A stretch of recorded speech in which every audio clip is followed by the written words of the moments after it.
Bonsoir. On continue donc les années d'apprentissage, deuxième partie. Le tribunal juge aussi les affaires où le surveillant lui-même accuse. Continue Konchak. Sur le banc des accusés, Plivac et Zetlovski, tous deux sont allés dans les champs loin de la colonie. Ils n'ont pas entendu la cloche et étaient en retard pour le déjeuner.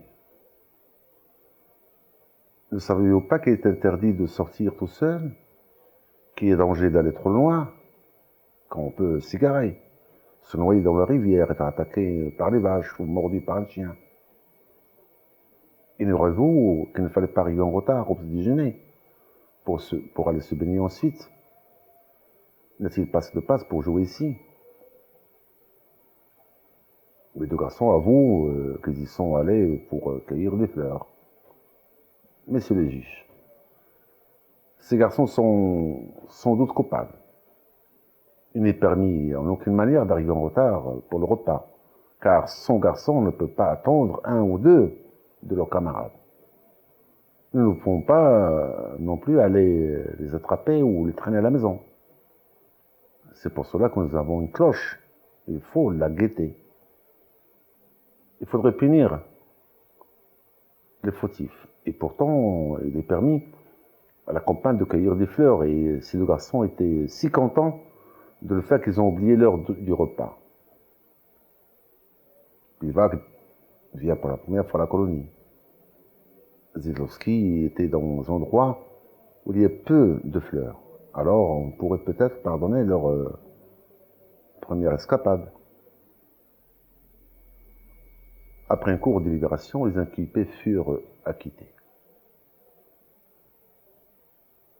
Il est très agréable de chahuter le soir quand on est déjà couché. Peut-être ce plaisir est-il exagéré, parce qu'on a envie de dormir. Les yeux se ferment tout seuls.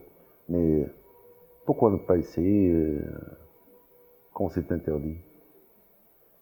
Si cela est strictement défendu, que malgré tout, je mette un sifflet fort, à miauler ou à chanter comme un coq, le surveillant va sûrement se fâcher. Et tout le monde rigolait. La salle est grande avec ses 38 lits et il est impossible que le surveillant sache qui a sifflé. Et moi, le lendemain, je vais m'inventer. Vous voyez quel garçon intelligent et courageux je suis. J'ai chahuté et personne ne l'a su. Ainsi pensent les garçons jusqu'au jour où ils sauront que si le surveillant ne se met pas en colère, s'il ne cherche même pas à découvrir le coupable, c'est parce qu'il a raison de défendre le bruit le soir, car les enfants ont besoin d'un bon sommeil pour surveiller tôt, dispo et joyeux.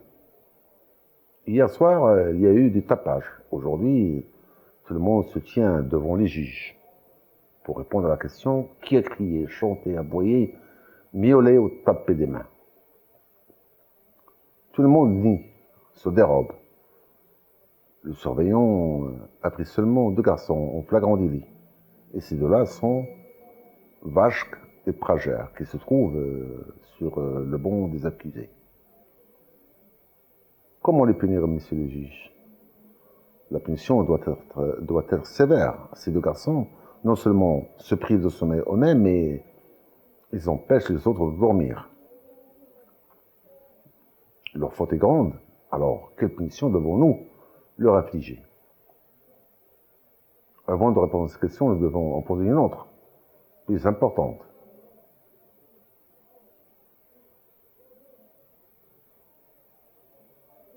Est-ce seulement ces deux garçons qui ont chahuté? Non, ils étaient beaucoup plus nombreux. Le procureur a posé sur la table un plan de salle et, en parlant très lentement, il indique exactement l'emplacement d'où sortaient les différents cris et le tapage. Après avoir cité les noms de tous les garçons qui se trouvaient à cet endroit, il constate que personne n'avouait tout en étant interrogé.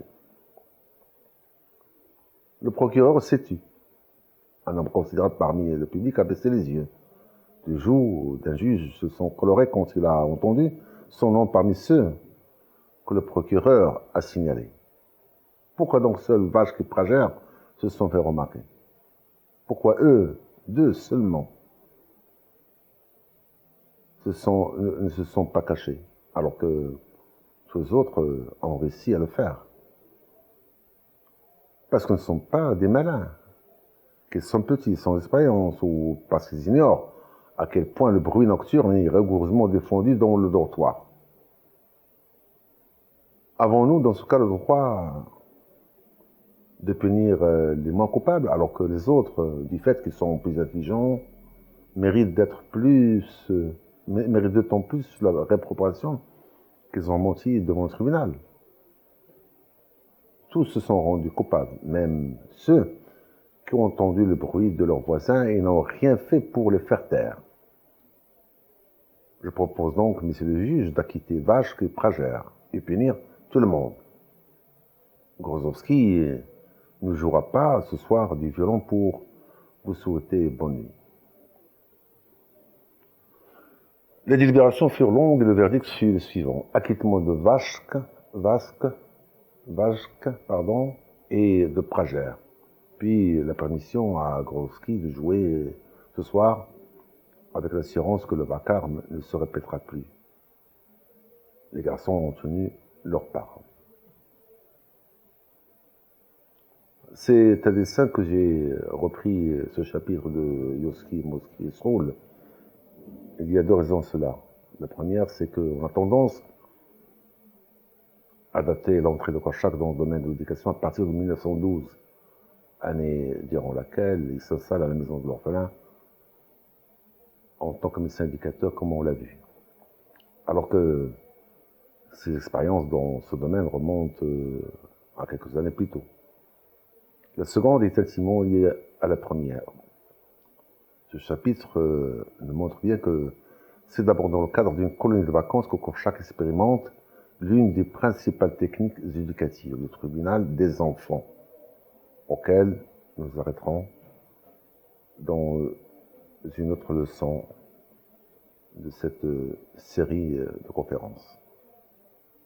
Disons pour l'instant que le fait d'aller travailler dans une colonie à titre gracieux n'était pas seulement un acte social, c'était aussi, pour Korchak, une source d'observation et de découverte du comportement de l'enfant en collectivité et surtout en milieu naturel.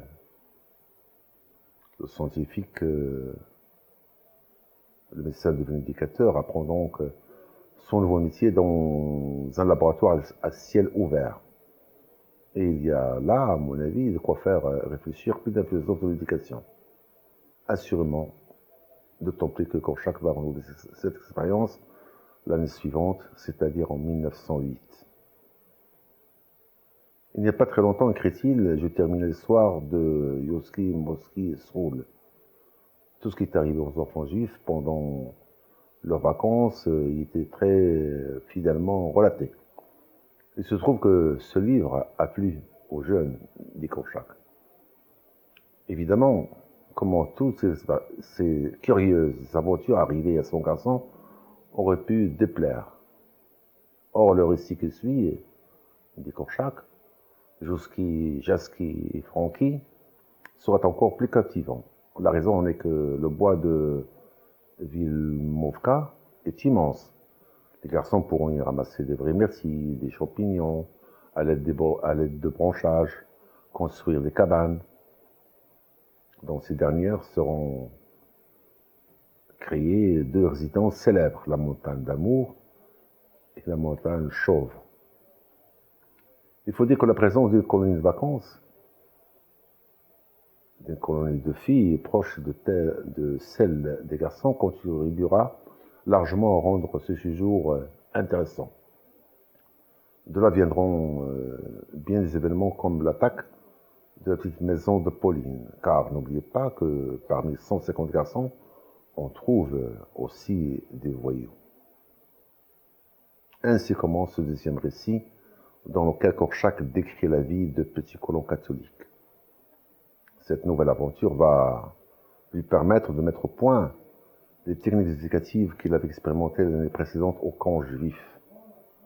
Les débuts de Korchak dans le domaine de l'éducation se situent donc ici, dans ses expériences de colonies de vacances, grâce auxquelles il apprend au contact direct des enfants de la misère un nouveau métier, le métier de médecin éducateur constitutionnel. Voilà,